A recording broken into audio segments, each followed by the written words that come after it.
Well, kia ora. And welcome to those of you online as well. Don't we have some amazing partners with both BSL and what's happening in our prison ministries too? Can we give these guys another hand of our deep appreciation? Hey, have you noticed how the luxury market is becoming increasingly absurd? Let me give you some examples. Here's a red brick here. You can go to Mitre 10 and get a red brick like this one without the logo for about $1.60, or you can buy one with their Supreme logo and pay like $1,000 per brick. Oh, it's absurd, isn't it? Here's another example. This might look like a trash bag. Actually, it's a leather bag designed to look like a trash bag, just in case you wanted one. And you can pay the cost of $1,790. The designer said this: "I couldn't miss an opportunity to make the most expensive trash bag in the world." Tiffany & Co. joined this trend with what they call their everyday objects collection. Here it is. So on the left there you have a tin can worth $1,000. You have a clothes peg worth $650. And my personal favourites there on the right, a sterling silver paper clip for $275. Don't you want one of those? And then even children's games aren't immune to this too. So you can go to Kmart and buy like a Jenka set for like $25, or you could get a Louis Vuitton Jenka set for $3,050. It's the same, just the Louis Vuitton logo comes onto the game set. Or here's actually my favorite. I think I said favorite before. I got like lots of favorites. Here's the Dolce and Gabbana gold pasta. It's actually just like normal pasta that you can eat, except it has like gold leaf plated around the pasta, literally, for about $150 per serving. I wonder what that would taste like. To which you might answer, you will never know. You will never know. See, all this is certainly one way to move money around and use money, isn't it? But Jesus has some other things to say about money.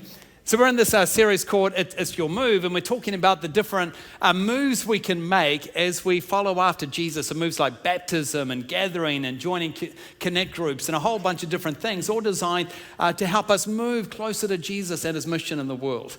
And obviously this starts with kind of an initial yes we might say to Jesus, but has like all these other yeses that we continue to make throughout our spiritual journey. And how we handle resources, how we move money is one of those moves we need to make. And this move actually probably reveals more of our heart and where we are than probably any other move that we're talking about. Now you might be connecting today and you might be exploring faith, and you might kind of go, well, where does like faith and like money fit together? Because it's not like the way you think about it, but certainly Jesus connects faith and money vitally together. And he doesn't do it because he needs money. He does it because he knows this is something we all wrestle with. And typically what we do with our money, it's either money moves us or we move money. Typically is how things work in our lives. So Jesus actually spoke more about money than he did on most other topics. And so we have 2,300 Bible verses addressing wealth, possessions, and generosity. This subject is really important to the heart of God. So one of the things Jesus said about money is actually the one I find most surprising, is in Luke chapter 16. And Luke, the writer of this kind of biography of Jesus' life, there's like 4 of them. Luke was a medical doctor, and he came, he said this initial yes to Jesus, and then he began to make moves continually to follow after Jesus. And Luke in his biography actually talks more about money and the stories about money Jesus told than any of the other biographies in Jesus' life. And so, and I'm guessing that's because Luke had somehow seen or experienced what people had done with money and knew this was an important topic. So here in Luke chapter 16, Luke recalls a story that Jesus told to his followers. And as I said, this is a really surprising story. This is what we read. So Jesus told this story to his disciples. There was a certain rich man who had a manager handling his affairs. So take this away, 2 characters. You've got a rich man, you're the business owner, and then you have a manager of his affairs that he employs. One day, a report came that the manager was wasting his employer's money. So the employer called him in and said, "What's this I hear about you? Get your report in order because you're going to be fired. Word on the street is something fishy going on. I've got the auditors coming in. They're going to check out the accounts. And if what I hear about you is true, you're off. You're fired. Manager thought to himself, well, now what? My boss has fired me. I don't have the strength to dig ditches. I'm too proud to beg. I know. I know how to ensure that I'll have plenty of friends who will give me a home when I'm fired. So he comes up with this light bulb moment because he knows, he's a white-collar guy. He's not going to be able to hold down a practical job. He doesn't want to beg. He knows this has been a really good gig, but he knows, he hasn't been straight up with how he should have dealt with all the money. But he has this light bulb moment to use a little bit of time he still has before the auditors find out what's been happening. He has a little bit of opportunity, and so he steps in. This is his plan. So he invited each person who owed money to his employer to come and discuss the situation. He asked the first one, how much do you owe him? Now remember, at this stage, he's still in charge of the book, so it's a little dodgy, still has a little bit of time, a little bit of opportunity, and so he leverages that. So he asked the first one, how much do you owe? The man replied, I owe him 800 gallons of olive oil.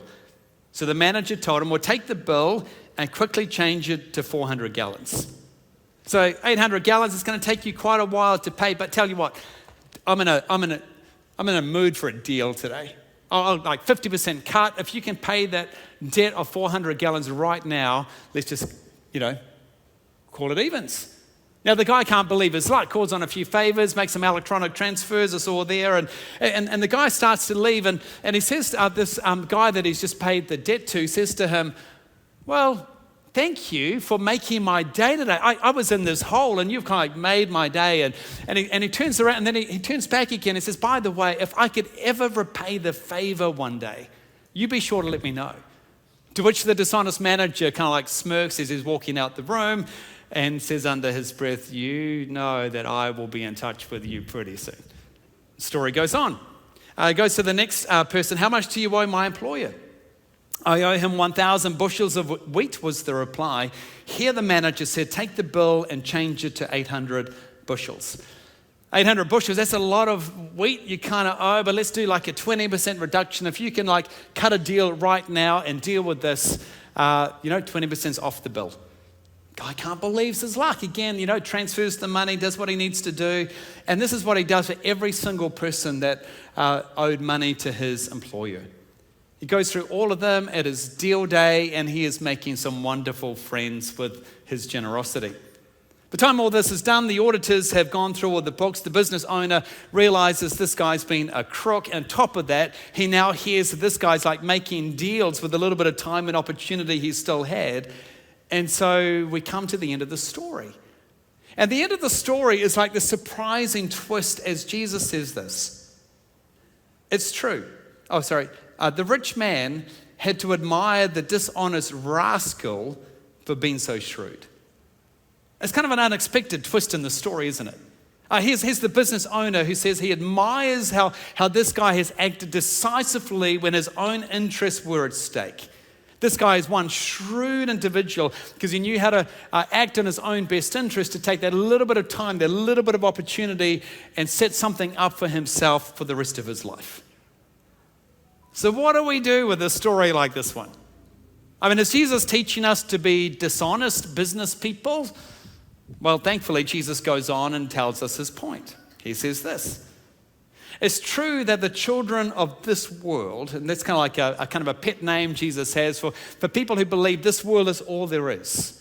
And so they live in light of this world. And so they just like focused on what's going to bring them happiness both now and into the future of this world. So Jesus says it's true that the children of this world are more shrewd in dealing with the world around them than other children of light, than people of faith. Jesus says people focus solely on this world tend to make strategic moves. They're quite shrewd with their money, with their resources, because they know what's good for their own future.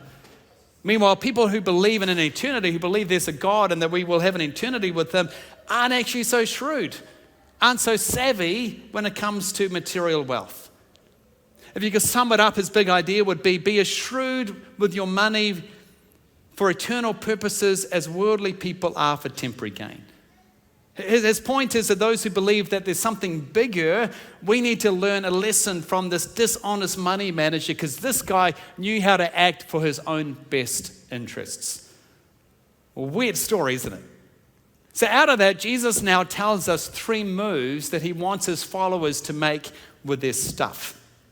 3 moves that matter to deal with generosity. So move number 1, move your money to make eternal friends. This is the way Jesus sums it up. Here's the lesson, he says. Use your worldly resources to benefit others and make friends. Then when your earthly possessions are gone, they will welcome you into an eternal home. So think back to the story. This shrewd, dishonest rascal of a businessman cut deals with people because he wanted to make friends that would help him later on. And Jesus says, in the same way, we who have faith should be even more savvy and strategic, using our temporary resources as this tool to make eternal friends. Now, I remember the first time I came face to face with this story. Around that time, I'd heard about a new mission work happening in the northwestern area of rural Thailand. And the people in this particular Animus village were wanting fresh running water, they wanted sanitation, they wanted a school in their neighborhood, and there was a particular group that could go in and help them through those places, but they were looking for money. Now at that time, my wife Robin and I were already giving 10% of what we were earning to like church and mission organizations, but there was something about this particular project. I just wanted to be like an investor in that project too. So just a year earlier, Robin had done this beautiful act of generosity and bought me this cool fish tank for my birthday. Here's a picture of it here. And she knew that it's like one of my dreams since I was a little boy was to have like a tank like this. It had like 50 fish swimming around there, beautiful filter and lights and everything else. I'd be like mesmerized at night, just like sitting there watching my tank. But there was something about this story that Jesus told that started to get under my skin as I started to realize I actually want to be part of investing in this mission work happening in Thailand. And so I decided, well, actually the only way we can do that is I'm going to sell my fish tank, even though I love it, and I'm going to put those kind of profits into kind of an investment into this mission organization. And then 12 years later, just this past month, I received a report from that mission group along with some photos. And a church is now established in that area. There's a school, there's sanitation, there's clean running water. And they're doing so well. In fact, the government has now stepped in and has agreed to fund the school and what it's doing. There's a beautiful church, a vibrant church in that area. And it's what we call Project Thailand. And some of you were involved in investing in that work as well. And effectively, our combined moves of generosity all kind of came together to bring joy to a particular village in the northern parts of Thailand. And they have more joy now than I had when I was staring at my fish tank. Now, there's nothing wrong with a fish tank at all, but I am so grateful that I chose to do that and made moves towards generosity that I got to be part of their story too. And this is what Jesus is saying in the story. Use your money to make friends who will welcome you into eternal dwellings. So if you make this move, you will hear somebody say something like, I was like 6 years old and came to Grace City when my parents came to your church and I met Jesus in the kids ministry there, and thank you that you gave generously to enable that to happen. Or somebody might say to you, I came along to your Connect group and I was so close to throwing it all in, but you came around and supported me in that time. Thank you for generously providing that living room for us to meet in. Or I was one of the CAP clients at your church, and my household I was part of, we were in over our heads, but somebody came along and just sat with us and helped us get out of debt, and through that process I met Jesus. Or in my case, you sold that fish tank, and I came to know Jesus, and my whole household came to know Jesus through what happened. And you're welcomed into friends who will welcome you into your eternal future. See, a move towards generosity is not just a move that helps others, but Jesus says it's actually a shrewd investment for your own future. Now, interestingly, current research backs this up as well. Arthur Brooks, who's a Christian author and leads a podcast, The Art of Happiness, and has served at Harvard Business School. He interviewed 30,000 households. This was the most comprehensive study of its kind in USA. Christians were asked about like family life, about what they earned, what they gave, about their education, data all collated from staff at Harvard. And his research found that people who gave regularly and generously are 43% more likely to say they're very happy compared to non-givers.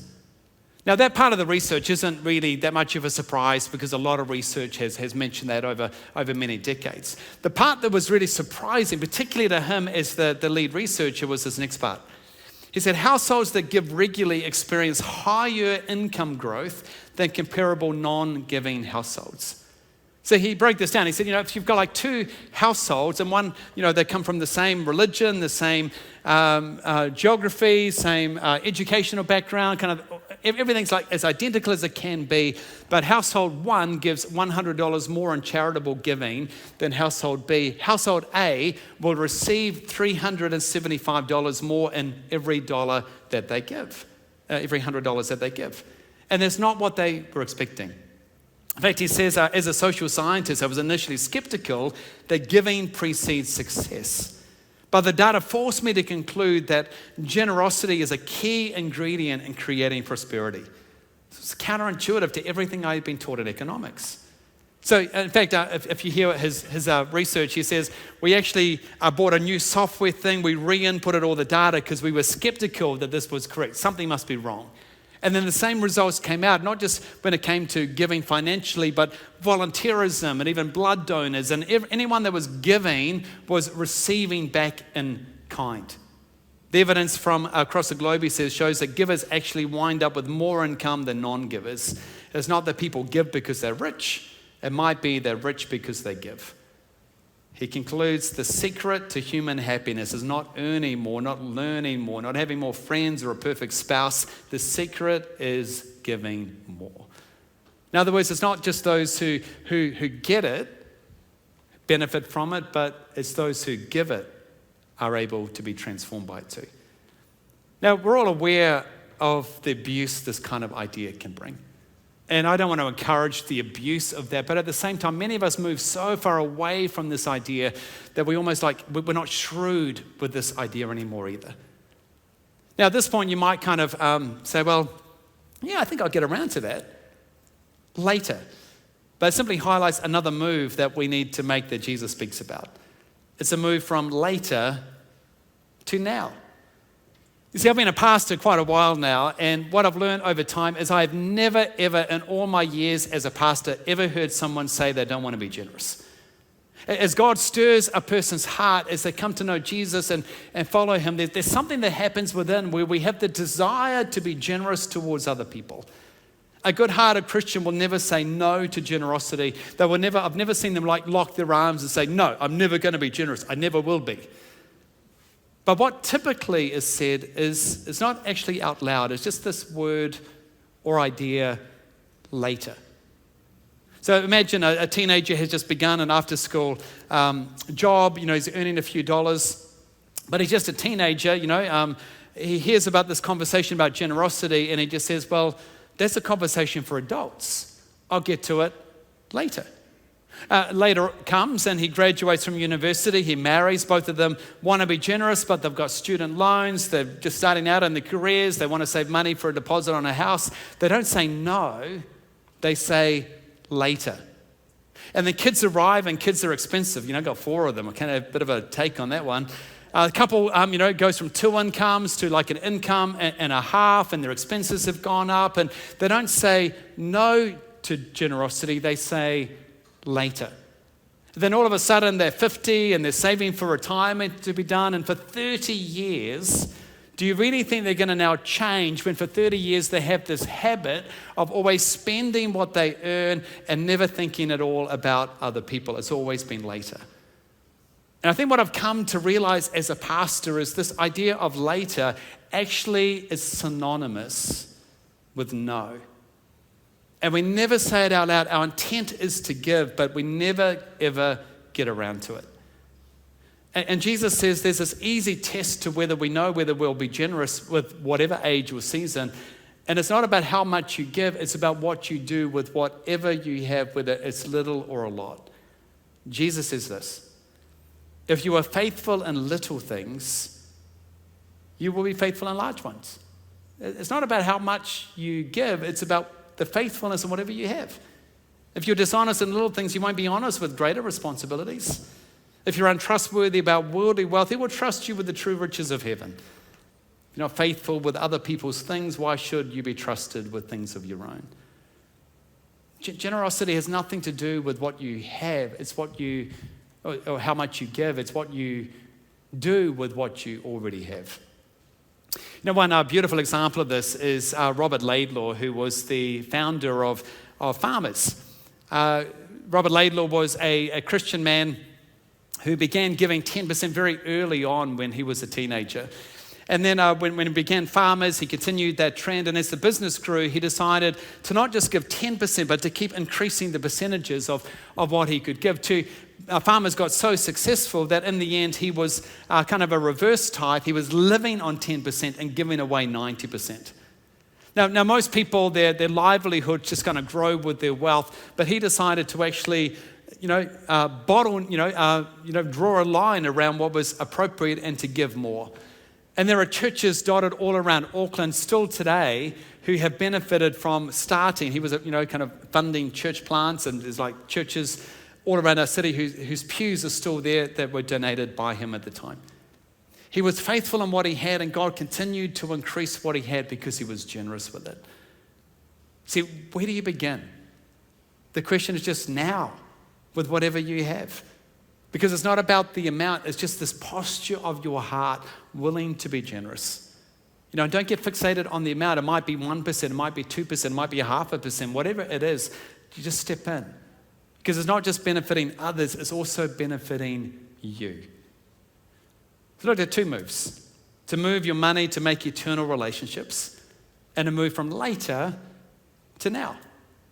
One more move Jesus talks about here in our story. It's moved from mastered to mastering. If you want to put it a different way, allowing money not to move you, but you moving money. Here's in our story. Jesus sums it up in verse 13. No one can serve two masters. For you will hate one and love the other. You'll be devoted to one or despise the other. You cannot serve both God and money. See, if you don't master money by making the right moves, it will ultimately master you. It's either that you move money or it will move you and move your heart. Now, again, here's the thing I've observed over years of being a pastor. I've never heard anyone say to me, money is my master. It's almost like we might be blind to that scenario, or we don't own up to it. We might see it in others, but it's like that person never sees it in themselves. But Jesus says this happens. And it can happen to the people you least expect to happen to. And so what I find super interesting here in the story is the verse straight after the story finishes. Jesus says about a group that were lovers of money. They were called the Pharisees. He says this in verse 14. The Pharisees, who dearly loved their money, heard all this and scoffed at Jesus. And Jesus said to them, you like to appear righteous in public. God knows your hearts. And what this world honors is detestable in the sight of God.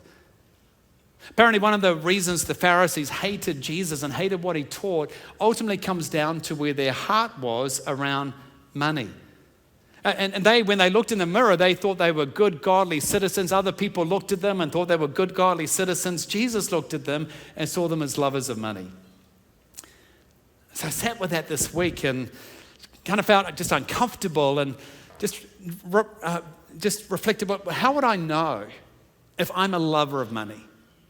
This is what I wrote down. You might not agree with my list, but this is my musings on it. I wrote, when I find my thoughts returning again and again to something I'm hoping to buy, I'm in love with money and its power to get me what I think I need. When I make decisions that are spiritually unwise for myself and my household, I'm in love with my money and my plan for getting more of it. When I find myself wishing I had something someone else has, I'm in love with money and the status or convenience or pleasure it seems to bring. When I'm not trusting God to provide for my needs today and tomorrow, I'm in love with money and its power to make me feel more secure. And when I'm unable to give any percentage of what I earn to charitable causes, I'm in love with money and the belief that I will start later. Now that's my list. You might not agree with my list, but maybe just take some time to think about your own list. Because if the religious leaders of Jesus' day were actually found to be lovers of money, I think it means that it can happen to any single one of us. That's why Jesus is wanting us to wake up and just be aware of the hold that money and stuff can have over our heart and our journey with Jesus. So mainstream culture, it teaches us to be shrewd with money for temporary gain. But in this story, I think we can sum it up as this way: be as shrewd with your money for eternal purposes as worldly people are for temporary gain. And obviously during this series, we're looking at different moves we're meant to make as we follow after Jesus. This one probably reveals more of our heart than any other move we make. Because money's always constantly pulling at our heart, seeking to move us. But if we can become intentional about moving money rather than allowing it to move us, we will grow more and more towards Jesus and his heart for lost and his heart for what really matters in the world. So what might this actually look like?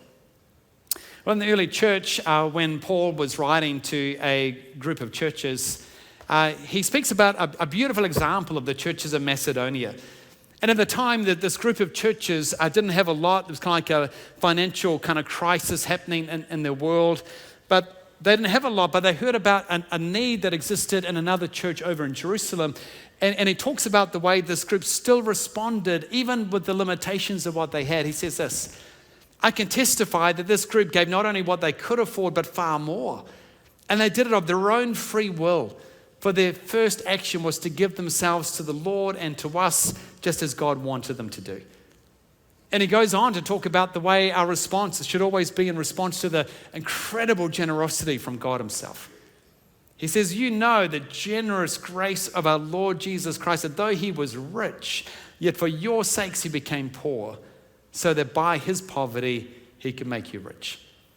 And effectively, he's appealing to what we're talking about today. That Jesus made a move to empty himself for the sake of others. So you do the same and do that to make eternal friends with others. That he didn't just say later, he said now, and he stepped in. Do the same. And he didn't allow money to master him, but he moved it and used it to bring other people to faith. And so as we close, just want to think about some practical steps that you might want to consider even today. First of all, just to begin a regular gift to Grace City, to another group that you just want to invest in. And many of you are new to our church. We have lots of new people over these last few months, and so you might be connecting online or here in the room, and you've never thought about this, and that's okay. But if you're now you'd kind of consider Grace City to be your home, we would love you to step into this space. You know, churches like ours, it doesn't like operate from some other thing out there that gives money. We operate from the generosity of all of us stepping into this space. So if you're new and you've never invested in this part in a regular way, we'd love you to consider what that looks like. There's a lot of ways of doing that through push pay or automatic payments and different ways that you can do that too.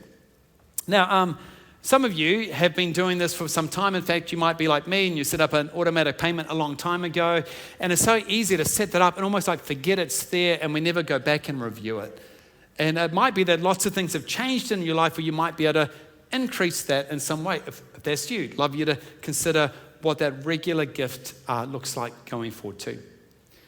Second step that you might want to think of is contributing an additional gift, a one-off gift. And so you heard about this campaign earlier, 1 day's wages.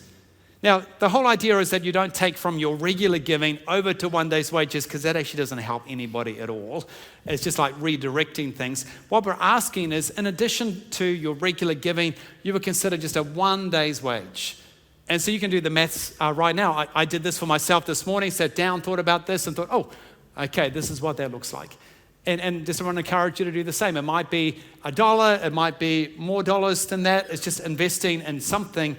And we began this campaign last year. This year for 2025, we've committed ourselves to $126,900 going towards our local and global partnerships. Now, obviously, everything we do as a church is about mission. So our children ministry, youth, services, everything's about mission. But these partners we have, like the ones you've heard about today, we want to invest in particular ways and seeking to give $126,900 to meet our financial commitments towards them. And so you can do that right now. You might have missed the QR code before. You can find out more about those partners or just to give in that kind of one-off gift and just use a reference there. 1 day or 1 day's wages, and every dollar and cent that we receive through that will go towards our global and local partners. And final thing is just creative giving. You know, here at Green Lane, our roof is currently being redone because it's starting to leak, and we have some fresh air filters also coming through. It's at a cost of $160,000. It's a lot of money. And do you know how that was funded? It was funded through a guy called Bob Shaw, who's at the back here. He'll hate this right now, but Bob has volunteered with us for over 3 years, and the saving we were able to make through the way he volunteered in that role has enabled us to redo some of that maintenance that he wanted us to do. It's just getting creative, isn't it? And all of us are able to be creative. In fact, one of the advantages of living and being a taxpayer in New Zealand is that when you give towards a charitable organisation like Grace City, you're able to receive a third of that back and reinvest it again and again and again. So March, it's always at the end of March that you get like donation receipts up into that period. So March is a really shrewd time to get creative in your giving to. Or it might be that you have a fish tank that you want to sell, or a room to rent, or some additional resources.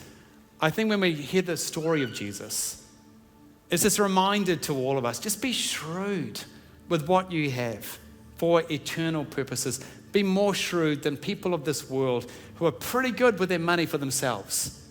So why not do the same as you think about eternity? So easy, isn't it, to be consumed in a world of shinier and faster and newer and bigger and brighter. And Jesus just says to us, would you be consumed with me? Would you be consumed with kingdom purposes? Would you move your money before your money moves you? I wonder if you can stand with me as we pray and prepare to take communion, which is really a reminder to us of just the incredible generosity of God towards us. And you might just want to even put your hands out today as a way of reminding you that everything we receive comes from God, and we need God to provide everything for us. But to have hands that are open and not grasping through what He gives to us either. And so Jesus, here we are. We thank you for the breath we have. Thank you for this world that we live in. We thank you for the way you have provided everything that we need. And so with our hands open, we are looking to you and trust that you would provide every single thing we need. Physically, emotionally, spiritually, financially, relationally. We want to express our trust in you. We also want to respond to say all of our life is yours. And so would you, by your Spirit, guide and lead us to be people who are generous, to be people who don't allow money to move us, but make the choices we need to move money towards what matters most. And as we come to these tables now, we remember your incredible grace. We remember, Jesus, how you, being rich for our sakes, became poor, ultimately to make eternal friends of us. So help us to move towards you and your heart and your practice, to be generous in our posture, in our decision-making, in our lives, that our lives would reflect your generosity towards us. We love you, Jesus. We want to move towards you in all ways. Thank you, Jesus. Thank you, Jesus. And we all said,